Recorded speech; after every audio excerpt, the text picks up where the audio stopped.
যেভাবে খাস কলকাতায় ভর সন্ধে শপিং মলের কাছে একেবারে ফিল্মি কায়দায় সুশান্ত ঘোষ তৃণমূল কাউন্সিলরকে খুনের চেষ্টা, তাতে নিরাপত্তা ব্যবস্থা বড়সড় প্রশ্নের মুখে। কেন টার্গেট তৃণমূল কাউন্সিলর সুশান্ত ঘোষ? কে বা কারা দিল সুপারি? এর মাস্টারমাইন্ডই বা কে? শহরে এত অস্ত্র আসছে কিভাবে, কোথা থেকে আসছে? দুষ্কৃতীদের মুক্তাঞ্চল হয়ে উঠছে কলকাতা। খোদ শাসক দলের কাউন্সিলরকেই প্রকাশ্যে খুনের চেষ্টা, তাহলে সাধারণ মানুষের নিরাপত্তা কোথায়?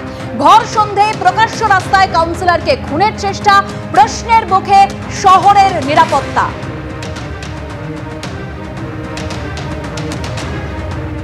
আপনাদের জানিয়ে রাখি, পুলিশ কমিশনার তিনি যান ঘটনাস্থলে।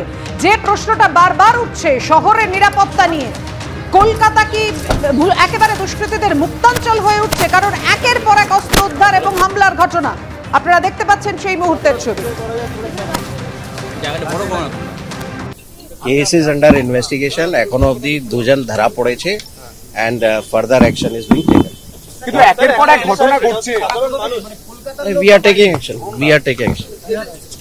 একজন যে ধরা পড়েছে, যে যার হাতে ওয়েপন ছিল, সে বৈশালীর একজন আছে, আমরা অ্যাড্রেস পেয়েছি। বাকি আরেকজন খুব রিসেন্টলি ধরা হয়েছে, ওর ডিটেলস আমি এই মুহূর্তে শেয়ার করছি না, পরে আমরা না, এইগুলো ইনভেস্টিগেশন হচ্ছে পরে। স্যার, এদেরকে কি পুরো টাকা দিয়ে নিয়ে আসা হয়েছিল? This is all under investigation. এখন এই মুহূর্তে বলা হচ্ছে গুলি করা হচ্ছে, ইন্টেলিজেন্স ফেলিওর। আপনাদের কাছে কোনো তথ্য ছিল না? এইগুলো সবকিছু দেখা হচ্ছে। স্যার, একটা বিষয়, সাধারণ মানুষের নিরাপত্তা নিয়ে একটা intelligence failure. Sir, intelligence failure এই মুহূর্তে সিপিবি নিয়েছে। ঘটনা যেটা আমরা জানতে পেরেছি, mister Sushanta Ghosh, councillor of ward number 108, উনি ওনার বাড়ির পাশেই বসেছিলেন অ্যান্ড স্কুটিতে দুজন এসছে, পিছনে পিলিয়ন রাইডার, ও নেমে গুলি করেছে। Somehow the bullet has not fired and তারপরে একজনকে পাবলিক ধরেছে অ্যান্ড আর্মস পাওয়া গেছে। পরে পুলিশ তদন্ত করে আরেকজনকে ধরেছে and further investigation হচ্ছে। মোটিভ অলসো, যতক্ষণ সবাই অ্যারেস্ট হচ্ছে না, মোটিভ কি আছে সেটা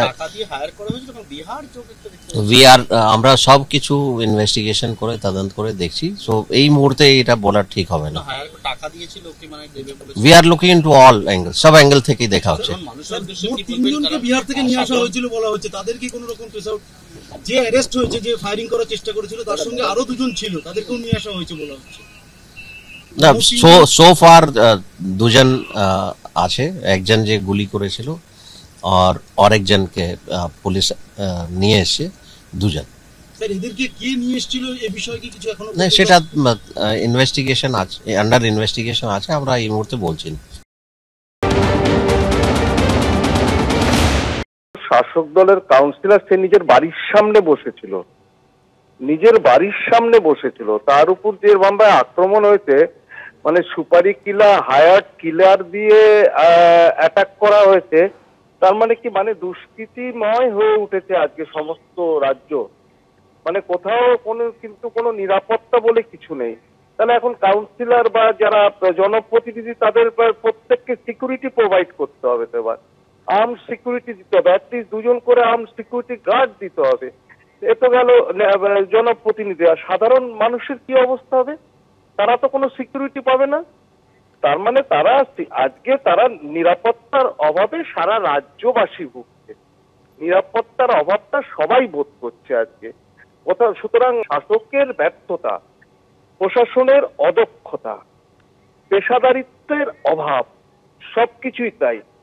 সুতরাং এইটাকে কিন্তু, এই গ্যাংটাকে ডিটেক্ট করতে হবে। এর মাথা কে, এটা কে অর্গানাইজ করলো, কিভাবে সংগঠিত হলো, কেন হলো, কোথায় সিন্ডিকেটের কোনো গন্ডগোল আছে, নাকি এক্সটর্শনের ব্যাপার আছে, নাকি ভাগ বাটোয়ারা নিয়ে গন্ডগোল আছে, নাকি কোনো পার্সোনাল এনিমিটি থেকে হয়েছে, that has to be worked out.